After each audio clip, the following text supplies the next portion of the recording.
स्वामी विवेकानंद का जन्म 12 जनवरी सन 1863 को हुआ। उनका घर का नाम नरेंद्र दत्त था।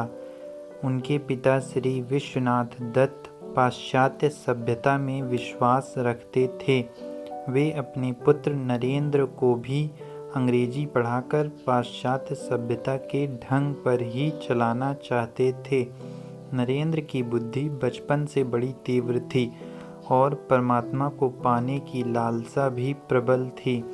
इस हेतु वे पहले ब्रह्म समाज में गए, किंतु वहां उनके चित्त को संतोष नहीं हुआ। सन 1884 में श्री विश्वनाथ दत्त की मृत्यु हो गई। घर का भार नरेंद्र पर पड़ा।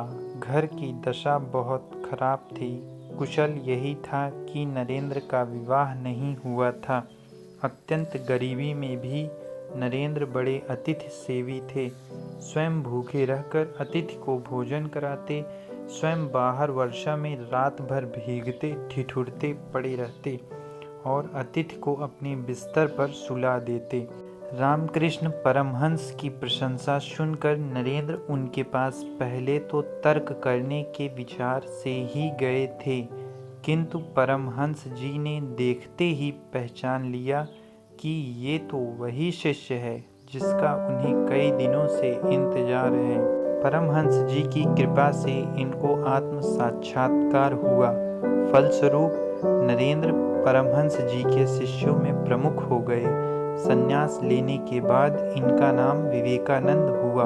स्वामी विवेकानंद अपना जीवन अपने गुरुदेव स्वामी रामकृष्ण परमहंस को समर्पित कर चुके थे।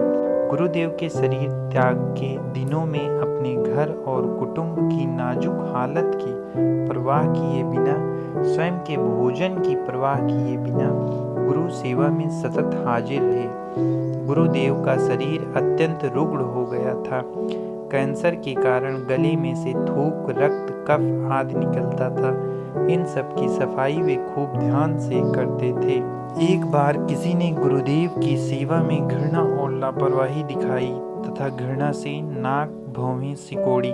यह देखकर विवेकानंद को गुस्सा आ गया। उस गुरु भाई को पाठ पढ़ाते हुए और गुरुदेव की प्रत्येक वस्तु के प्रति प्रेम दर्शाते हुए उनके बिस्तर के पास रक्त, कफ आदि से भरी थूकदानी उठाकर पूरा पी गए। गुरु के प्रति ऐसी अनन्य भक्ति और निष्ठा के प्रति प्रताप से ही वे अपने गुरु के शरीर और उनके दिव्यतम आदर्शों की उत्तम सेवा कर सके। गुरुदेव को वे समझ सके, स्वयं के अस्तित्व को गुरुदेव के स्वरूप में विलीन कर सके, समग्र विश्व में भारत के अमूल्य आध्यात्मिक खजाने की महक फैला सके। उनके इस महान व्यक्तित्व की नींव में थी ऐसी गुरु भक्ति, गुरु सेवा और गुरु के प्रति अनन्य निष्ठा। 25 वर्ष की अवस्था में नरेंद्र दत्त ने गेरुआ वस्त्र पहन लिए। तत्पश्चात उन्होंने पैदल ही पूरे भारतवर्ष की यात्रा की। सन 1893 में शिकागो, अमेरिका में विश्व धर्म परिषद हो रही थी। स्वामी विवेकानंद जी उसमें भारत के प्रतिनिधि के रूप से पहुंचे। यूरोप, अमेरिका के लोग उस समय पराधीन भारतवासियों को बहुत हीन दृष्टि से देखते थे। वहां लोगों ने बहुत प्रयत्न किया कि स्वामी विवेकानंद को सर्वधर्म परिषद में बोलने का समय ही न मिले। एक अमेरिकन प्रोफेसर के प्रयास से उन्हें थोड़ा समय मिला, किंतु उनके विचार सुनकर सभी विद्वान चकित हो गए। फिर तो अमेरिका में उनका बहुत स्वागत हुआ। वहां इनके भक्तों का एक बड़ा समुदाय हो गया।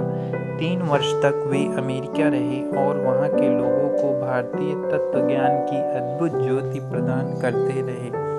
अध्यात्म विद्या और भारतीय दर्शन के बिना विश्व अनाथ हो जाएगा, यह स्वामी विवेकानंद जी का दृढ़ विश्वास था।